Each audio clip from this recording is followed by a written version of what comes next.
నడిచినా కూర్చున్నా మోకాళ్ళ నొప్పులు వస్తున్నాయా? ప్రాణ పెయిన్ క్లినిక్ లో అధునాతన చికిత్సతో మోకాళ్ళ నొప్పులు తగ్గించుకోండి. హాయ్ హలో నమస్తే, వెల్కమ్ టు అవర్ ఛానల్ మనం టీవీ. నేను మీ శాన్వి. ప్రస్తుతం చూసుకుంటే ఏపీలో రాజకీయాలు ఒక్కొక్క రోజు ఒక్కొక్కలా కనిపిస్తున్నాయి. ఒకప్పుడు చూసుకుంటే చాలా మంది వైసీపీ నాయకులు అక్కడ రాజీనామా చేసేసి టీడీపీలోకో లేదంటే జనసేనలోకో చేరడం చూసాము. ఇప్పుడు చూసుకుంటే మెయిన్గా గుమ్మనూరి జయరాం గారు వైసీపీలో రాజీనామా చేసేసి కాంగ్రెస్లోకి చేరబోతున్నారు అని వార్తలు అయితే వస్తున్నాయి. మరి దీని గురించి మనతో ప్రస్తుతం మాట్లాడడానికి సీనియర్ పొలిటికల్ అనలిస్ట్ కట్టా కార్తిక్ గారు ఉన్నారు. ఆయనతో మాట్లాడదాం. హాయ్ సార్, నమస్తే.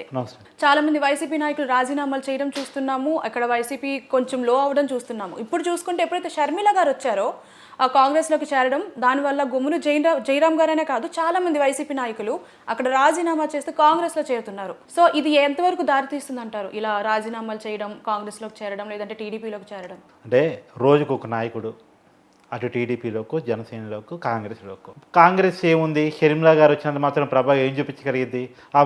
తెలంగాణలో పెట్టుకున్న వైఎస్ఆర్టీపీ ఫెయిల్ కదా, ఏపీలో కాంగ్రెస్ ఏమీ లేదు కదా అనుకున్నారు. కానీ ఇప్పటికే 3 ఎమ్మెల్యేలు చేరటానికి సిద్ధమైపోయారు. ఇప్పుడు ఆల రామకృష్ణారెడ్డి గారు చేరిపోయారు. నిన్న మంగళగిరి ఎమ్మెల్యే షర్మిల కాంగ్రెస్ పార్టీలో చేరిపోయారు. కాపు రామచంద్రారెడ్డి గారు రాయదుర్గం ఎమ్మెల్యే అనంతపురం జిల్లా ఆయన చేరిపోతున్నారు. సో ఎలిజా ఆయన చింతలపూడి ఎమ్మెల్యే వెస్ట్ గోదావరి ఆయన చేరిపోతున్నారు. తర్వాత ఇప్పుడు గుమ్మనూరి జయరాం రాష్ట్ర క్యాబినెట్ మంత్రి, వాస్తవంగా జగన్ గారి క్యాబినెట్లో మంత్రి, ఆయన కాంగ్రెస్ పార్టీలో చేరబోతున్నారు. ఇప్పటికే బాలశౌరి గారు వైసీపీ ఎంపీ జనసేనలో చేరిపోయారు. తర్వాత వైసీపీతో లాయల్గా కొన్నాళ్ళుగా రిలేషన్ మెయింటైన్ చేస్తూ వస్తున్న ముద్రగడ పద్మనాభం జనసేనలో చేరబోతున్నారు. పార్థసారథి వైసీపీ ఎమ్మెల్యే టీడీపీలో చేరిపోయారు. సో ఇలా రోజుకు ఒక నాయకుడు వేరు వేరు రాజకీయ పార్టీని వెతుక్కుంటున్నాడు తమ రాజకీయ పొలిటికల్ కెరీర్ కోసం రకంగా చెప్పాలంటే. ఎందుకు అంటే వైసీపీలో పొలిటికల్ కెరీర్ లేదు. వైసీపీ అనేది మునిగిపోతున్న పడవ. ఒక విషయం గుర్తుపెట్టుకోవాలి, కాంగ్రెస్లో చేరటానికన్నా ఇష్టపడుతున్నారు కానీ వైసీపీలో ఉండడానికి ఇష్టపడట్లేదంటేనే పరిణామాన్ని మనం అర్థం చేసుకోవాలి. ఒకటేంటంటే రాజకీయంగా గౌరవం లేకపోవడం దీనికి కారణం. ఇప్పుడు గుమ్మనూరి జయరాం పరిస్థితి చూద్దాం. గుమ్మనూరి జయరాం రాష్ట్ర మంత్రిగా ఉన్నారు. అక్కడ ఒక జడ్పీటీసీని తీసుకొచ్చి ఈయన పక్కన పెట్టేసి ఆయన్ని నిరుపాక్షిని ఎమ్మెల్యే క్యాండిడేట్గా పెట్టారు, అని ఎమ్మెల్యే ఇన్ఛార్జిగా పెట్టారు, నిజవర్గం ఇన్ఛార్జిగా పెట్టారు. లేకపోతే ఆయనకి MLA ticket ఇవ్వబోతున్నట్టు ప్రకటించేశారు. So Gummanuri Jayaram తీసుకుపోయి ఎంపీగా పెడుతున్నారు. సో ఇప్పుడు రాష్ట్ర క్యాబినెట్గా ఉన్న వ్యక్తి ఎమ్మెల్యేగా పనికిరాడని చెప్పేసి ఎంపీ ఇస్తుంటే, ఎమ్మెల్యేగా పనికిరాని వ్యక్తి ఎంపీగా గెలవగలడా? అంటే ఎమ్మెల్యేగా నువ్వు పనికిరావు, నీ మీద వ్యతిరేకత ఉంది, నిజవర్గంలో మళ్ళా టికెట్ అక్కడ నీకు ఇస్తే నువ్వు ఓడిపోతావు అని చెప్పడం అంటేనే అతని పొలిటికల్ కెరీర్ మీద మచ్చేయటం కదా. అంటే కనీసం గౌరవం లేని పనితనం కదా, పరిస్థితి కదా. అంటే గౌరవాన్ని కోరుకుంటున్నారు నాయకులు. ఒకటి, వాళ్ళు చాలా సీనియర్స్.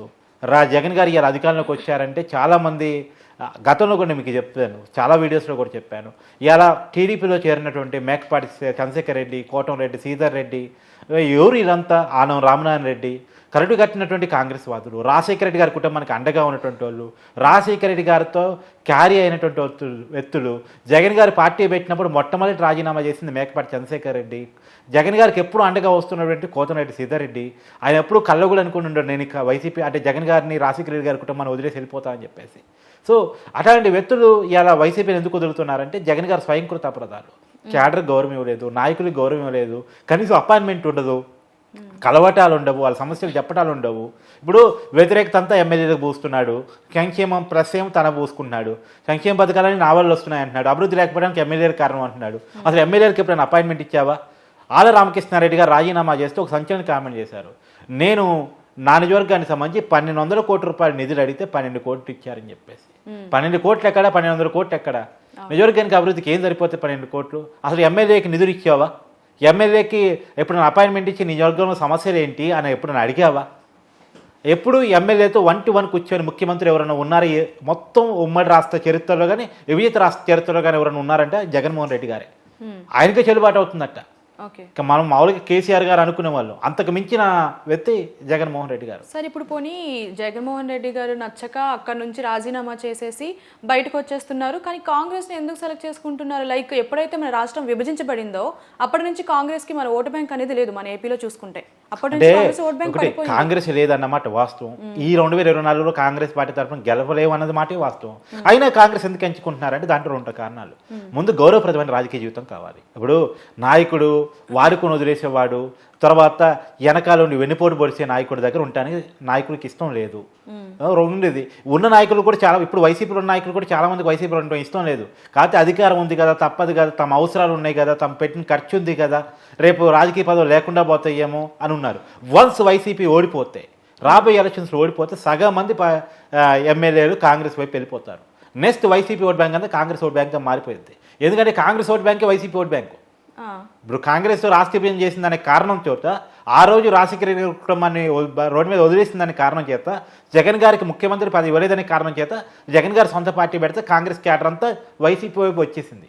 ఆ రోజు జగన్ గారి కోసం పనిచేసిన షర్మిలా గారు, విజయమ్మ గారితో సహా ఇవాళ జగన్ గారు నివేదిస్తున్న సమయంలో, జగన్ గారి కుటుంబమే జగన్ వద్దు అని చెప్పేసి అనుకుంటున్న సమయంలో, జగన్ గారు వదిలిన బాణం అని చెప్పేసి జగన్ గారి కోసం పాదయాత్ర చేసిన షర్మిలా గారే జగన్ను ఓడించండి, ఇలాంటి నియంత రాష్ట్రానికి అవసరం లేదు, రాష్ట్రంలో రాజధాని లేదు, అభివృద్ధి లేదు, రోడ్లు లేవు, ఉద్యోగాలు ఇవ్వలేదు, పరిశ్రమలు తీసుకురాలేదు అని చెప్పేసి విమర్శలు చేస్తున్న చోట ఇక జగన్ గారు ఎందుకు కావాలనుకుంటారు? అసలు వైసీపీ పార్టీని ఎందుకు ఉంచాలనుకుంటారు? అధికారం కాలం వైసీపీ పార్టీ బలంగా ఉన్నట్టు, వన్స్ అధికారం కోల్పోయిందంటే వైసీపీకి ఇది అవుద్ది, అది మునిగిపోయే పడవ. అందుకనే రాబోయే భవిష్యత్తు కనీసం 2029 నాటికైనా కాంగ్రెస్లో భవిష్యత్తు ఉంటుంది, తమకు గౌరవప్రదమైన రాజకీయ జీవితాన్ని గడపొచ్చి కాంగ్రెస్లో అయితే అని చెప్పేసి వాళ్ళు వెళ్ళిపోతున్నారు. జగన్ గారి కోసం మొట్టమొదటి రాజీనామా చేసిన మేకప్ పార్టీతో సహా ఎవ్వరూ వైసీపీలో ఉండడానికి ఇష్టం లేదు. ఆల్రెడీ అతను టీడీపీలో చేరిపోయారు. ఇలా వరుసగా చేరికలు వేరు వేరు పార్టీలో చేరిపోతున్నారు. మరి కాంగ్రెస్ లోకి వెళ్తున్నారు కదా, ఎంతవరకు ప్రజలు సపోర్ట్ చేస్తారంటారా కాంగ్రెస్ పార్టీ? ఇప్పుడు 2024 ఎలక్షన్స్ లో తమ ప్రభావం ఏమి ఉండదు, తమ ఏదో ఓట్లు చేర్చగలం, వైసీపీని ఓడించగలం అంతే. కాకపోతే 2029 నాటికి లాంగ్ కెరీర్లో వాళ్ళకి లైఫ్ ఉంటుంది అనే ఆశతో పోతున్నారు. ఎందుకంటే వీళ్ళందరూ తీసుకోవడానికి జనసేన టీడీపీ కూడా రెడీ లేవు. వాళ్ళకి అక్కడ క్యాండిడేట్స్ ఉంటారు కదా. ఇప్పుడు గుమ్మనూరు జయరాం గారు ఉన్నారు, అక్కడ టీడీపీకి ఒక క్యాండిడేట్ ఉంటారు కదా. ఆప్షన్ టీడీపీ జనసేనలో ఉండదు, కామన్గా ఉండే పరిస్థితి లేదు. సో ఆ రెండు ఒక కూటమిగా ఉన్నాయి. రెండు వేరువేరు పార్టీగా వేరువేరుగా ఎన్నికల్లో పోటీ చేసినా సరికి అవకాశాలు దొరికేయేమో. టీడీపీ జనసేన కలిసి పోటీ చేస్తున్నాయి. అక్కడ ఉన్న వాళ్ళే అక్కడ జనసేన టికెట్ ఇస్తే టీడీపీలో అడుగుతున్నారు, టీడీపీ టికెట్ ఇస్తే జనసేనలో అడుగుతున్నారు. సో అక్కడ అవకాశం లేదు, అవకాశం ఉన్నది కాంగ్రెస్. కాబట్టి కాంగ్రెస్ వైపు వెళ్తున్నారు, తమ రాజకీయ అవకాశాలను చూసుకుంటున్నారు తప్ప వైసీపీలో ఉండడానికి ఇష్టపడట్లేదు. ఎందుకంటే అక్కడ మినిమం గౌరవం లేదు, నాయకుడు కలవడు, తమ అభిప్రాయాలు వినడు అనేది. ఇప్పుడు జనంలో ఎమ్మెల్యేల మీద వ్యతిరేకత ఉంది, 75 మంది ఎమ్మెల్యేల మీద వ్యతిరేకత ఉందని నువ్వు మార్చడానికి సిద్ధపడ్డావు. 151 మంది ఎమ్మెల్యేలు 75 మంది అంటే సగం మంది కదా. సగం మంది ఎమ్మెల్యేల మీద వ్యతిరేకత ఉందంటే నీ 5 సంవత్సరాల పరిపాలన ఎట్ట సాగినట్టు? ఎమ్మెల్యేల వ్యతిరేకత అంటే ప్రభుత్వం మీద వ్యతిరేకతే కదా, నీ ప్రభుత్వంలో భాగం కదా. ఆ 75 మంది ఓటు వేయటం వల్ల నువ్వు ముఖ్యమంత్రి అయ్యావు. ముఖ్యమంత్రి ఎట్ట అవుతారండి? గెలిచిన ఎమ్మెల్యేలు ఒక అభ్యర్థిని ఎన్నుకుంటారు, ముఖ్యమంత్రి మా నాయకుడిగా ఎన్నుకుంటారు. సో ప్రాంతీయ పార్టీ కూడా ఆటోమేటిక్గా జగన్ తప్ప ఆప్షన్ ఉండదు, అది వేరే విషయం అనుకోండి. కాబట్టి ఆ 75 మందికి వ్యతిరేకత ఉంది అంటే నువ్వు ముఖ్యమంత్రి ఎలా సక్సెస్? నువ్వు ఫెయిల్యూరు. అసలు ఇంకోటి చెప్తున్నా, పులివెందులలో కూడా ఇప్పుడు అన్ని చోట్ల అభ్యర్థులు మార్చారు కదా. పులివెందులో జగన్ గారు ఎందుకు మార్చారా? జగన్ గారికి ఏమైనా పాజిటివ్ ఉందనా? మరి జగన్ గారికి పాజిటివ్ ఉంటే పట్టభద్రుల ఎమ్మెల్సీ ఎన్నికల్లో పులివెందులలో టీడీపీ కట్ట ఎక్కువ వచ్చే వైసీపీని కాదని అంటే పులివెందులో జగన్కి వ్యతిరేకత ఉన్నట్టే కదా. రేపు వైఎస్ షర్మిలా గారు కడప ఎంపీగా పోటీ చేసి, జమ్మల మడుగులో వైఎస్ సునీత గారు పోటీ చేసి, వైఎస్ కుటుంబం అంతా కడపలో కనుక అసలు వైఎస్ కుటుంబం ఎవరైతే ఉన్నారో వైఎస్ రాజశేఖర రెడ్డి గారి ఫ్యామిలీ, వైఎస్ వివేకానంద రెడ్డి గారి ఫ్యామిలీ అని మొదటి నుంచి వైఎస్ఆర్ ఫ్యామిలీని పిలుచుకున్నటువంటి ఫ్యామిలీ జగన్ గారికి వ్యతిరేకంగా కనుక తిరగబడితే పులివెందులో జగన్ గెలవడం కూడా కష్టం. Thank you sir.